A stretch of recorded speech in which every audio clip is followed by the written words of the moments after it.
were human rights crisis first, but today was really evident.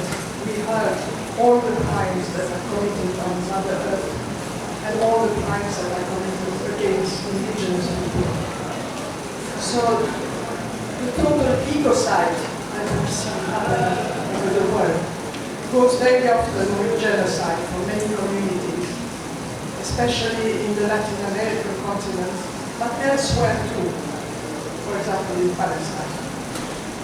And I want to say that also we heard today some fantastic stories, some hope, another way of living, another way of holding on Mother Earth, as God always says, which is respect and love for all human beings, for all species and inhabitants of this world.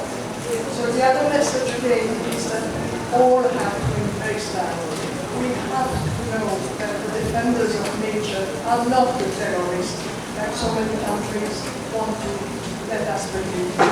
We have to know that the terrorists, the bad people, are the polluters, are the fossil fuels, are the mining companies, are all those people who have so much money and who dominate the top, unfortunately.